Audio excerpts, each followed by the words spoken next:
오늘 하나님의 말씀 우리 함께 나누도록 하겠습니다. 오늘 은혜 받으신 하나님의 말씀은 여호수아서 2장 18절의 말씀입니다. 여호수아서 2장 18절의 말씀 우리가 한 목소리로 합독하겠습니다. 우리가 이 땅에 들어올 때에 우리를 달아내린 창문에 이 붉은 줄을 매고 내 부모와 형제와 내 아버지의 가족을 다 내 집에 모으라. 아멘. 저는 오늘 이 여호수아서의 말씀을 가지고 붉은 줄의 소망 라합, 이러한 제목으로 하나님의 은혜를 나누겠습니다. 우리 아틀란타 순복음교회는 성경의 인물들 한 사람 한 사람을 우리가 함께 돌아보면서 은혜를 받고 있습니다. 아담과 하와서부터 가인과 아벨, 셋도 나누었고, 우리가 쭉 오면서 이제 창세기를 요셉으로 마치고 그 후에 출애굽기로 들어오면서 모세의 가족들 미리암, 아론, 그리고 요게벳까지 다 보고, 우리가 이제 지난주에는 추수감사주일이라 감사에 대한 설교를 나눴지만 그 전주는 갈렙에 대해서 우리가 함께 나누면서 성경의 각 그 인물들을 통하여 하나님이 우리에게 주시는 그 은혜를 나누었습니다. 오늘은 이 모세가 드디어 하나님께로 돌아가고, 모세는 하나님의 영광을 드러내지 못하고 가나안 땅에 들어가지 못해서 이 여호수아, 이 다음 세대 여호수아와 갈렙이 이스라엘의 이 2세대들을 끌고 이제 요단강을 먼저 건너서 그 여리고성을 눈앞에 두고 그 앞에서 이제 할례를 행하고 이제 여리고성으로 이제 들어가는 그 장면들이 이제 펼쳐지게 됩니다. 그런데 우리가 이 장면들을 이렇게 자세히 볼 때에 이 이야기에서 큰 비중을 차지하는 한 여인이 등장을 하는데, 일단 성경에서 여인의 이야기가 등장하는 것 자체가 그렇게 흔하지가 않습니다. 왜냐하면 예수님 시대까지만 하더라도 여자가 하는 증언은 증언으로 받아들여지지도 않았어요. 인구를 조사하고 셀 때도 여성들은 세워지지가 않았습니다. 그렇기 때문에 그런데 여기에서 갑자기 등장하는 어떤 여인이 나오는데 라합이라는 사람이 나옵니다. 이 라합은 이 여리고성에 거주하고 있었습니다. 이 여리고성에 있었는데 이 성벽 위에 집이 있어서 그곳에서 여관 같은 것을 운영했을 것이다, 이런 식으로 추정이 됩니다. 근데 이 사람은 기생이었습니다. 우리가 뭐 조금 더 적나라하게 표현을 하자면 창녀였습니다. 몸을 파는 사람이었습니다. 그런데 이 여인 라합, 이름에 있는 그 뜻을 보면 넓다라는 뜻을 가지고 있어요. 근데 그 여인의 삶은 그닥 넓지 못했습니다. 삶이 굉장히 비참했을 것이고, 또 모든 사람에게 당시에 뭐 유대 족속뿐만 아니라 이 여리고 사람들에게도 그닥 높이 여겨지지 못하는 그러한 신분을 가지고 있었습니다. 그런데 우리가 이 여인 라합은 사실 우리가 거룩한 하나님의 말씀을 읽으면서 왜 이런 사람이 등장할까 우리가 잘 모르겠고, 하지만 우리가 오히려 말씀을 계속 보다 보면 마태복음 1장 5절 이렇게 보면 예수님의 이제 요셉 쪽의 족보가 나오는데 한번 같이 읽어볼까요? 살몬은 라합에게서 보아스를 낳고, 보아스는 롯에게서 오벳을 낳고, 오벳은 이새를 낳고, 어떻게 해요? 다윗 왕의 족보, 즉 예수님의 그 족보에 이름을 올리게 됩니다. 이 라합이라는 사람이 올리게 됩니다. 어떻게 보면 거룩이랑은 거리가 먼 것 같고, 예수님의 족보에 이름을 올릴 만큼 대단한 사람도 아닌 것 같은데, 이 라합은 어떻게 이러한 은혜를 얻을 수 있었을까? 어떻게 하나님 손에 사용받는 그러한 사람이 될 수 있었을지 오늘 말씀을 보며 함께 그 은혜를 나누도록 하겠습니다. 첫 번째로 우리는 이 라합이 받은 은혜는 자격 없이 받은 은혜라는 것을 우리가 분명히 깨달아야 될 줄 믿습니다. 하나님께서는 자격 없는 자를 택하여 구원하십니다. 여호수아서 2장 1절에 라합을 소개할 때 그녀의 직업을 숨기지 않았습니다. 히브리 원어로 볼 때도 조나라는 단어를 사용을 했는데, 조나라는 단어를 볼 때 이것은 기생에 뜻하는 단어입니다. 그런데 이 조나라는 단어를 이제 성경학자들이 보면서, 자, 여러분 어떻습니까? 우리가 어떤 거룩한 하나님을 믿고 있는데 성경학자들이 이 부분만 오면 마음에 걸리는 거예요. 아니 예수님의 족보에도 나오는 사람인데 근데 이 사람을 뭐 창녀다 뭐 창기다 이렇게 표현을 하는 것 자체가 너무 점잖지 못하고 이상한 것 같은 거예요. 그러니까 이것을 좋게 아무리 좋게 해석을 해도 여관주인 정도 나옵니다. 여관주인 정도 나오는데 그런데 놀라운 사실은요. 아무리 구약 성경에서 이 히브리어를 가지고 미화를 시켜 보려고 한들 우리가 성경을 보면요.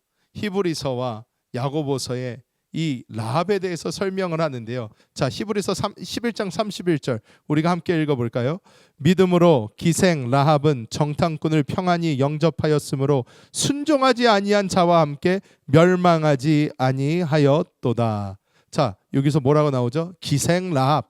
그런데 이 기생이라고 쓰여진 이 단어, 자 여기뿐만이 아닙니다. 야고보서 2장 25절 우리가 함께 또 읽어볼까요?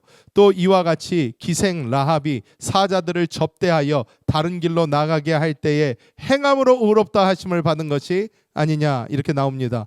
그런데 여기서도 기생이라는 단어가 또 등장을 하는데 이 라합을 설명하는 이 기생이라는 단어를 헬라어로 보면 포르네라는 단어가 써졌는데 여러분 생각하시는 그 단어의 어원입니다.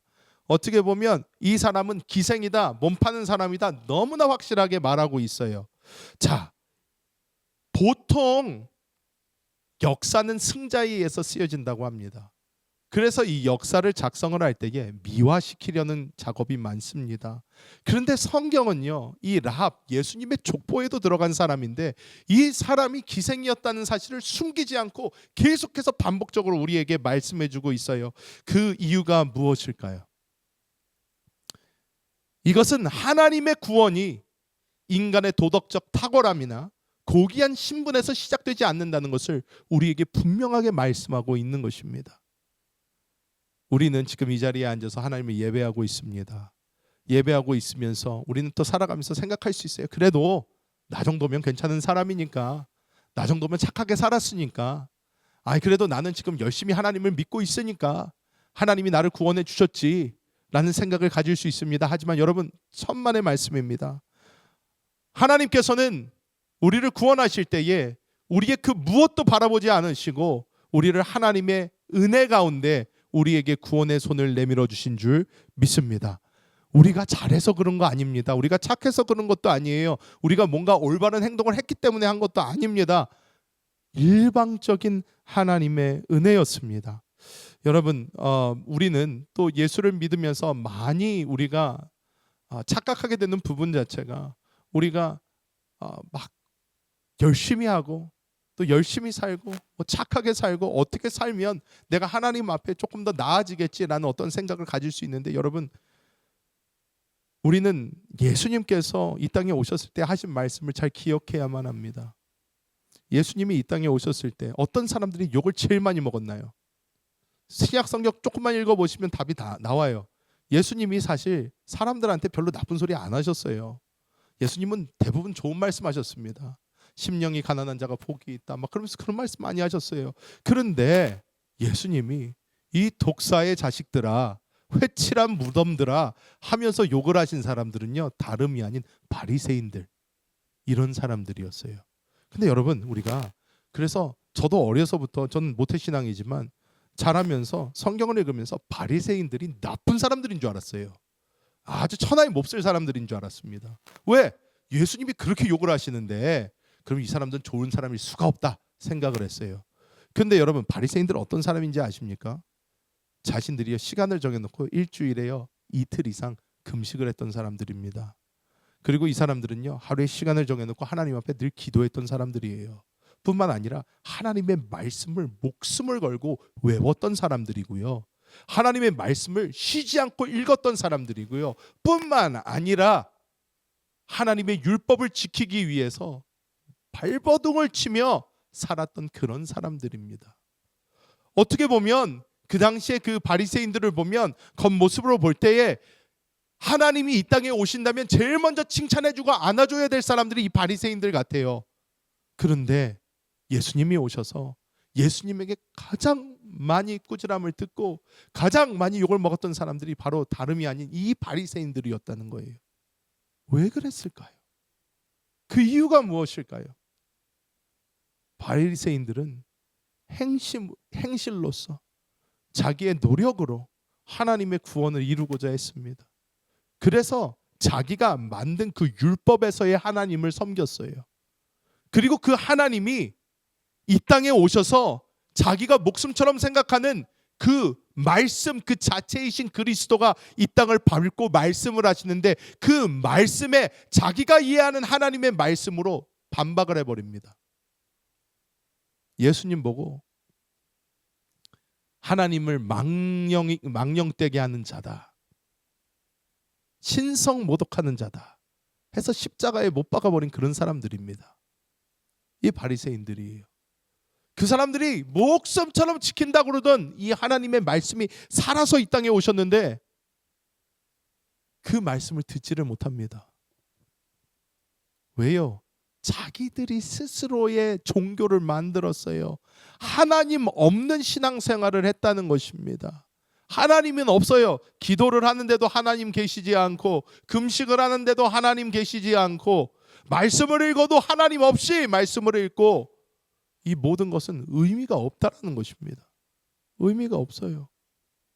예수님이 답답한 마음에 너희가 오해하는도다, 너희가 오해하였도다, 야 그래서 이 말씀을 한 게 아니다 말씀을 해주셔도 이 사람들은 들을 생각 자체가 없습니다.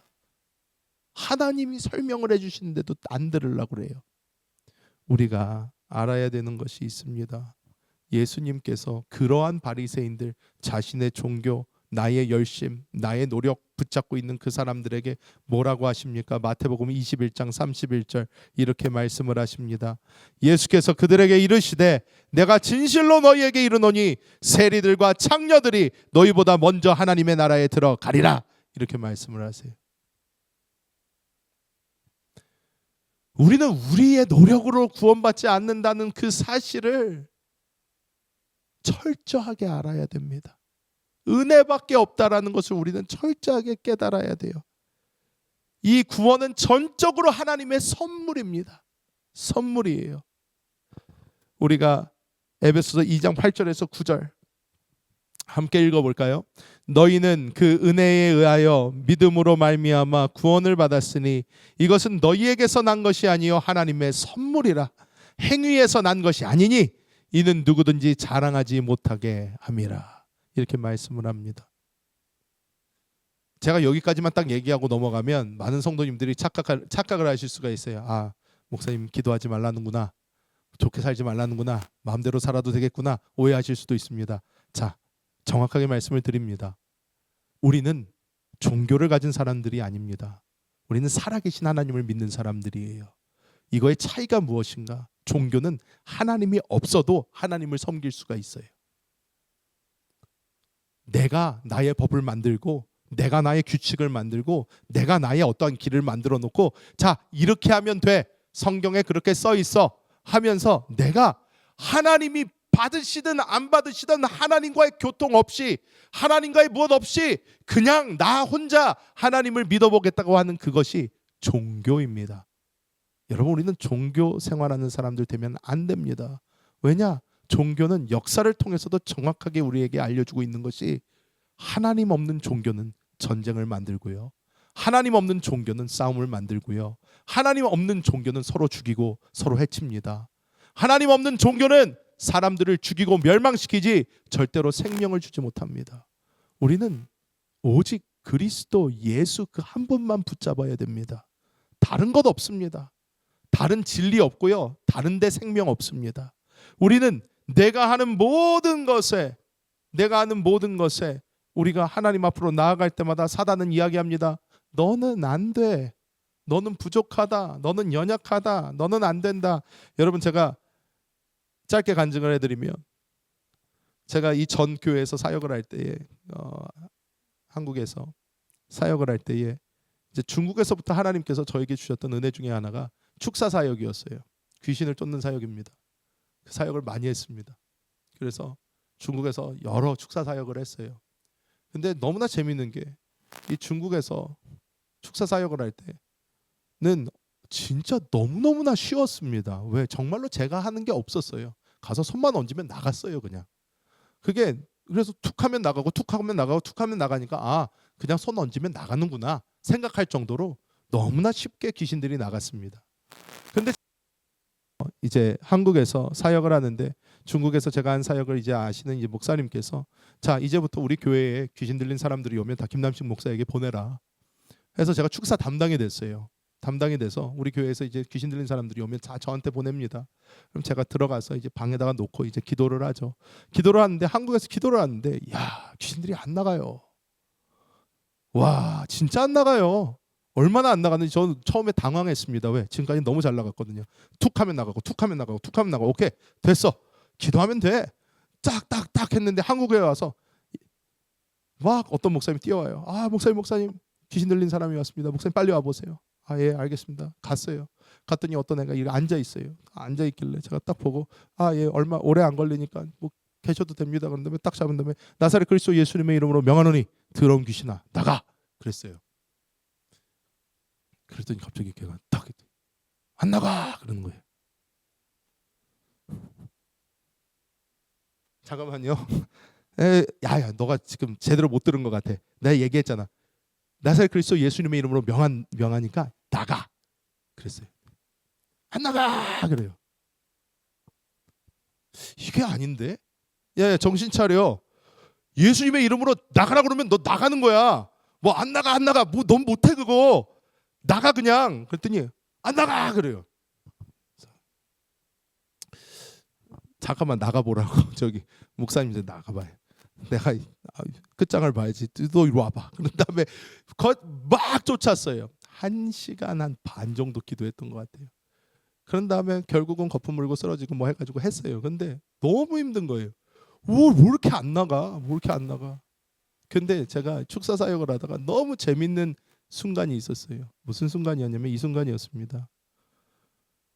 나가 그랬어요. 그랬더니 얘도 되게 오래된 귀신인데 안 나가요. 안 나가니까 너 당장 나가라. 시간 질질 끌지 말고 너만 괴롭다. 그러니까 빨리 나가라. 그래서 이제 나가라 그러는데 얘가 안 나간다 그러다가 갑자기 상위로 벌떡 올라가더니 그러는 거예요. 내가 너보다 강해. 뭐 막 그러면서 막 소리를 질러요. 내가 너보다 세다. 뭐 그러면서 막 소리를 질러요. 넌 아무것도 아니야. 막 그러면서 저한테 소리를 지릅니다. 그래서 제가 웃으면서 그랬어요. 그래 맞아. 내가 무슨 힘이 있냐? 내가 무슨 능력이 있냐? 나는 그냥 사람이야. 맞아. 나는 귀신들보다도 약하겠지. 하지만 내 안에 주님이 살아계시다. 내 안에 주님이 살아계시다. 이 주님이 너를 쫓으시는 거고 너를 꾸짖으시는 거다. 그러니까 더러운 귀신아 나가라. 쫓아버렸어요. 이 귀신을 쫓으면서 깨달은 게 있다면 그겁니다. 무엇이냐면 제 힘으로 하는 거 아니에요. 제 능력으로 하는 것도 아닙니다. 이 귀신들에게 뭐가 보이는지 궁금했어요. 해서 이 귀신들을 쫓는 사역을 하다가 정말 안 나가요. 그러니까 막 기도를 얼마나 많이 했는지 몰라요. 나중에는 붙잡고 얼굴을 보면서 제가 그랬어요. 너무 이 어린애한테 들어왔는데 너무 그런 거예요. 그래서 제가 눈을 이렇게 바라보면서 그랬어요. 야 나가. 안 나간대요. 땀을 뻘뻘 흘리면서 안 나간대요. 제가 그래서 그랬어요. 야 얘 괴롭히지 말고 얘 어린애인데 얼마나 얘 괴롭히지 말고 나한테 와봐. 들어와봐 한번. 나한테 덤벼봐. 해가지고 막 얘기를 했어요. 그랬더니 얘가 부들부들 떨어요. 그래서 왜 못 들어와? 그러면서 야 내가 누구야? 그랬어요. 그랬더니 그 귀신이 이렇게 얘기를 하더라고요. 하나님의 아들이십니다. 그러더라고요. 귀신들은요 영적인 세계를 정확하게 봅니다. 누가 누군지 정확하게 알아요. 그런데 우리가 깨달아야 되는 것은요. 지금 우리가 여기 서 있는 것도 지금 우리가 살아가는 것도 내가 잘해서 내가 잘나서 되는 것이 아니라 우리 안에 주님 살아계시기 때문에 그 은혜로 사는 거예요. 그래서 이 라합도 기생이라는 출신이지만 예수님의 족보에 이름을 올리지 않습니까?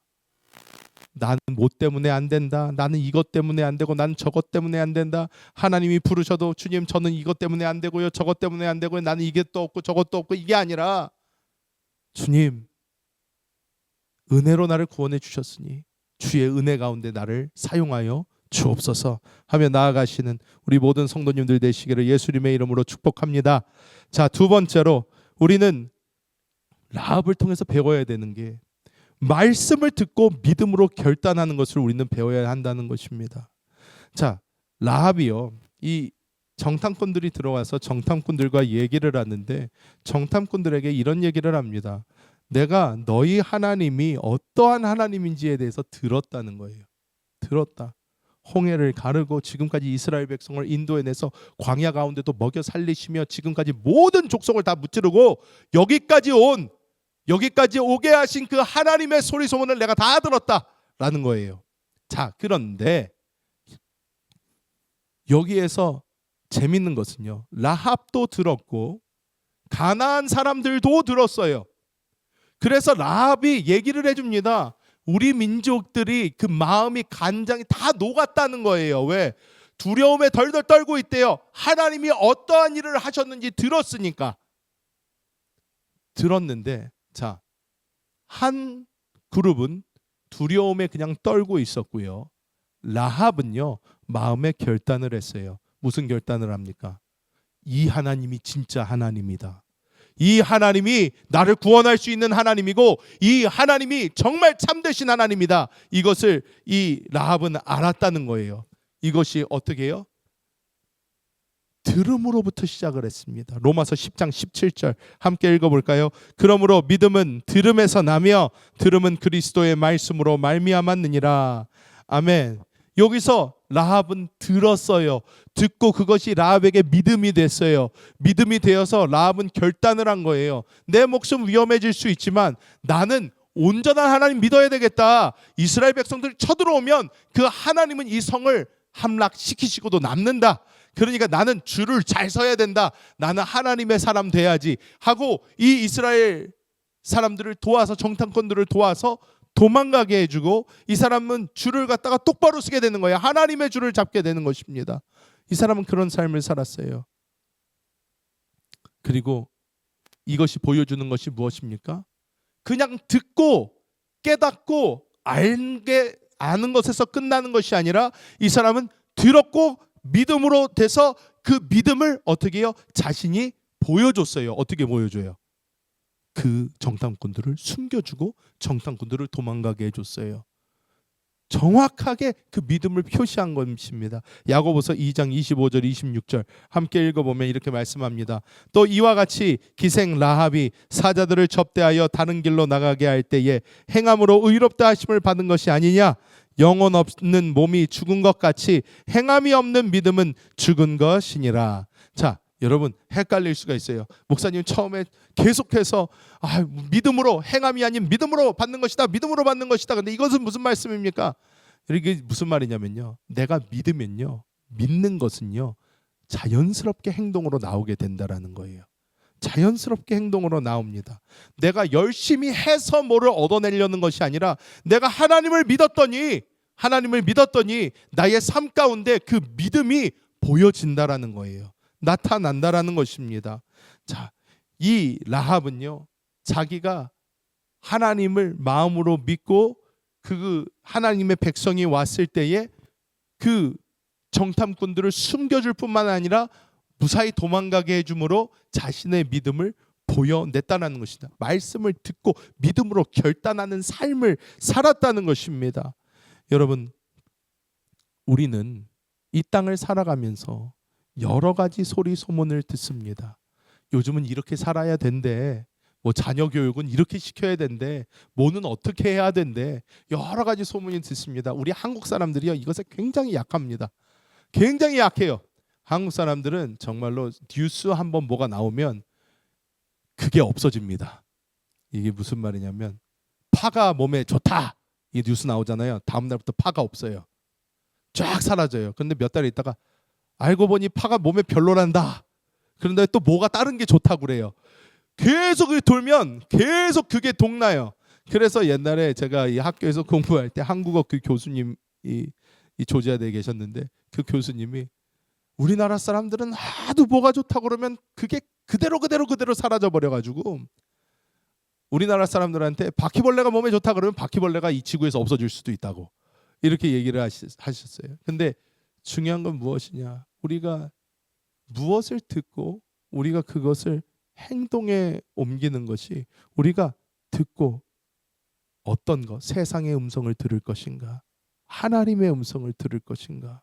내가 그 음성을 제대로 듣고 하나님의 음성을 제대로 구분하여 내가 듣고 믿음으로 삼고 그것은 나의 삶 속에 결단하여 나타나게 한다면 그것이 바로 하나님께서 원하시는 우리의 삶이 될 줄 믿습니다.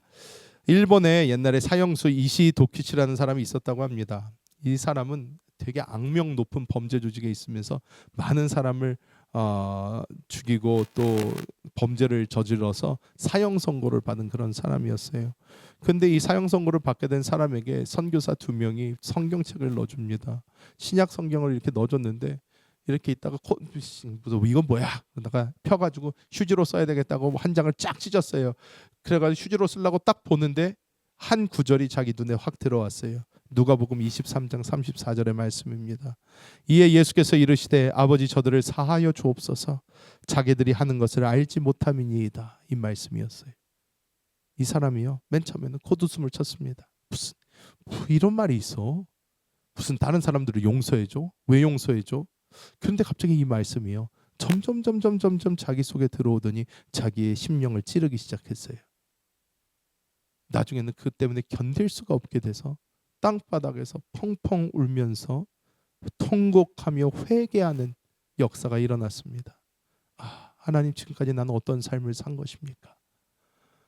하면서 하나님을 만나고 그 안에서 통곡하고 회개하고 자복하고 하는 역사가 일어나면서 이 사람은 결국 사형당하게 되었지만 사형장에 이르러서 마지막으로 하고 싶은 말이 있을까 이렇게 얘기를 할 때 이런 유언을 남겼다고 합니다.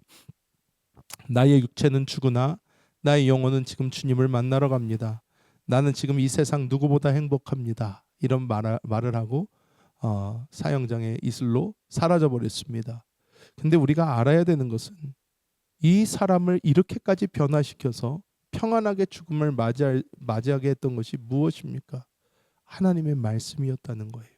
그 말씀 하나가 이 사람의 삶을 송두리째 바꿔버렸습니다. 우리가 세상의 다른 것을 붙잡는 것이 아니라 우리도 하나님의 말씀으로 우리의 삶의 중심을 잡고 이 말씀 가운데 주의 음성을 들으며 결단하며 나아가는 우리 모두가 되어야 될 줄 믿습니다. 마지막으로 세 번째로 우리가 보아야 되는 것은 바로 이 붉은 줄을 우리는 볼 필요가 있습니다. 정탐꾼들은 라합에게 약속을 합니다. 우리가 이제 너를 구해주겠다. 그래, 너를 구해주겠다. 그래서 오늘 본문의 말씀이죠. 여호수아서 2장 18절에 이렇게 말씀을 합니다. 우리가 이 땅에 들어올 때에 우리를 달아내린 창문에 이 붉은 줄을 메고 이렇게 나와 있습니다. 여기서 이 줄이라는 단어가 나오는데 이 줄이라는 단어를 히브리어로 보면 티크바라는 단어가 사용이 되었어요. 그런데 이 단어는 말 그대로 줄이라는 단어도 되지만 구약 성경에 이 티크바가 사용된 그 부분들을 보면 이것을 줄이라고 번역한 곳도 있지만 이것을 소망이라고 번역한 곳도 있습니다. 우리가 생각하는 소망의 줄 이러한 것입니다. 라합이 창문에 매단 것은 단순한 그냥 줄이 아니었습니다. 곧 무너져 버릴, 곧 사라져 버릴 그 세상에 창밖으로 던진 소망의 끈이었습니다. 너무나 재밌는 사실이요. 고고학자들이 이 여리고 유적지를 지난번에 제가 이전 금요차영 예배 때 한번 설교한 적이 있는데 이 고고학자들이 유적지를 찾아내서 여리고성 유적지를 찾아냈다는 거예요. 찾아냈더니 이 성이 어마어마하게 큰 성인데 이 성벽이 바깥에서 안쪽으로 이렇게 무너져 있고요. 안쪽으로 다 무너져 있는데 그 중에 성벽 하나만 이렇게 살아남았대요. 안 무너지고. 다른 데 다 무너졌는데 성벽 하나만 안 무너지고 살았어요. 자, 그런데 라합은 어디 살던 사람이에요? 성벽에 살았던 사람이다라고 나옵니다. 라합과 그 가족들이 머무른 그곳만 안 무너지고 다른 데 싹 다 무너져 버린 거예요. 다 안쪽으로 이렇게 붕괴가 되면서 그 속에 사람들이 깔리게 되고 이스라엘 백성들 그 언덕 위에 지어진 이 벽 뒤에 벽이 있는 그러한 이 여리고성을 이스라엘 백성은 올라갈 수 있는 사다리조차 없었습니다. 그런데 이것이 이 성벽이 안으로 무너진 게 아니고 성벽이 이렇게 있다가 바깥으로 이렇게 무너지면서 보통 무너지면 안으로 무너지는데 바깥으로 무너지면서 이게 이 계단처럼 돼가지고 바깥으로 이렇게 무너지고 이렇게 무너지니까 경사에서 벽이 쓰러지니까 이게 밟고 이렇게 올라갈 수 있었다는 거예요. 그렇게 이제 무너지는 또 그때 지진이 일어나서 그렇게 무너졌다. 고고학자들이 다 밝혀냈어요. 다 밝혀냈는데 놀라운 그 사실 라합이 있었던 그 성벽 하나는 그 지진에서 다른 게 싹 다 무너지는데 걔만 안 무너졌다는 거예요. 그것만 안 무너졌습니다. 이것은 소망의 끈이 달려져 있었던 그리고 보통 소망의 끈이 아니죠. 우리가 성경을 보면 이때 해도 이스라엘 백성들이 생각을 할 때도 빨간색이 이 붉은색이 의미하는 것이 이스라엘 백성에는 달랐어요. 왜? 이스라엘 백성이 이 출애굽할 때도 마지막 10번째 재앙 장자를 죽이는 그 재앙이 있을 때도 하나님께서 어린 양의 피를 가져다가 문설주와 다 문지방마다 발라라 이렇게 말씀을 하십니다. 그 피를 보고 죽음의 사자가 이제 넘어갈 것이다 이렇게 말씀을 하시죠. 자, 우리가 출애굽기 12장 13절 말씀 우리가 함께 볼까요? 내가 애굽 땅을 칠 때에 그 피가 너희가 사는 집에 있어서 너희를 위하여 표적이 될지라 내가 피를 볼 때에 너희를 넘어가리니 재앙이 너희에게 내려 멸하지 아니하리라 이렇게 말씀을 합니다. 자, 보혈을 의미하고 우리는 이제 신약에 사는 사람들이니까 그 의미를 정확하게 알죠. 예수님의 보혈을 의미하는 그것입니다. 구원의 소망의 밧줄을 내렸을 때에 그 밧줄로 인해서 이 라합과 그 안에 있는 모든 가족들이 구원을 받게 됩니다. 그 안에 있는 가족들까지 다 구원을 받게 돼요. 자, 우리는 도대체 어떠한 밧줄을 의지하면서 이 땅을 살아갈 건지 여기서 다시 한번 보아야 됩니다. 많은 사람들은요. 학업을 의지하기도 하고 재산을 의지하기도 하고 건강을 의지하기도 하고 여러 가지 지식을 의지하기도 하고 다른 것을 의지하면서 이 땅을 살아내 보려고 합니다. 근데 우리가 깨달아야 되는 것은 이 라합이 던진 것은요 그 어떤 것이 아니라 그리스도 예수의 보혈에 그 소망만을 내렸다는 것입니다. 여러분 우리가 이 땅을 살아갑니다. 이 땅을 살아가면서 무엇을 남길 수가 있을까요? 무엇을 남길 수가 있을까요? 제가 아직 젊지만 여러분도 많이 들어서 아시겠지만 한국에서 제가 11년 동안 사역하면서 가장 많이 했던 사역 중에 하나가 장례였어요. 장례식을 100번도 더 한 것 같습니다. 어찌나 그렇게 계속 돌아가시는지 계속 장례를 치러요. 계속 장례를 치릅니다. 기억에 남는 몇 번이 제가 갔는데 제 이름 자체가 참 촌스럽고 특이하잖아요. 그런데 제 이름이 제가 장례식장을 갈 때마다 또 화장장을 갈 때마다 이 모니터가 있거든요. 한국은 이제 되게 잘 돼 있습니다. 착착착착 일사천리로 진행이 돼요. 그런데 여기 화장장에 이렇게 큰 모니터가 있고 그 모니터에 화구 수가 뜹니다. 화구가 뭐 1번부터 뭐 20번까지다. 그럼 쭉 화구 수가 뜨고 그 화구 옆에 1번 화구, 2번, 3번 이렇게 쭉 나오면서 거기에 지금 그 안에 들어가 있는 사람들의 이름이 나옵니다. 그 이름이 나오는데 거기에 김남식 하고 딱 써 있는 거예요. 제가 그래가지고 사진을 찍었어요. 할렐루야. 그래 사진을 딱 찍어가지고 저의 아내한테도 보내주고 제 교육자들한테도 보내주고 영광의 이 날이 곧 옵니다 해서 이제 보냈어요. 왜? 우리의 소망이 사실 이 땅에 있지가 않습니다. 우리의 소망은 다음 세대에 있는데 그런데 우리가 이 땅에서 그러면 남길 수 있는 것이 무엇이냐? 우리가 남길 수 있는 그 소망의 줄은 오직 그리스도 예수밖에 없다는 것을 우리는 이 라합을 통해서도 다시 한번 깨달아야 됩니다. 라합이 밖으로 던진 그 소망의 줄 그리스도의 보혈입니다. 우리는 나뿐만 아니라 우리 주변에 있는 사람들, 우리 가족들, 친지들, 우리 주변에 있는 자들도 이 구원의 끈을 잡을 수 있도록 우리는 이 복음 전파하는 삶을 끝까지 살아내야 됩니다. 우리가 하나님 앞에 갈 때 가지고 갈 수 있는 것은 굉장히 적습니다. 가지고 갈 수 있는 거 제가 아무리 봐도 성경통에 딱 2가지밖에 없어요. 우리가 하나님 앞에 딱 섰을 때 보여드릴 수 있는 게 무엇이냐? 나 스스로 얼마만큼 그리스도 예수의 장성한 분량까지 자랐는가? 나의 영적 성장, 그거와 두 번째, 내가 영적인 열매들을 얼마나 맺고 왔는가. 영혼 구원의 열매. 이 두 가지 하나님께 보여드릴 것입니다. 이거 보여드리고 이거 말고 우리가 이 땅에서 많이 배운 거, 많이 쌓아놓은 거, 재산이 됐든 지식이 됐든 무엇이 됐든 다 버리고 갈 텐데, 내가 하나님 앞에 갈 때에 이 구원의 줄을 도대체 내 주변에 있는 얼마나 많은 사람들에게 제시하고 왔는가, 지어주고 왔는가.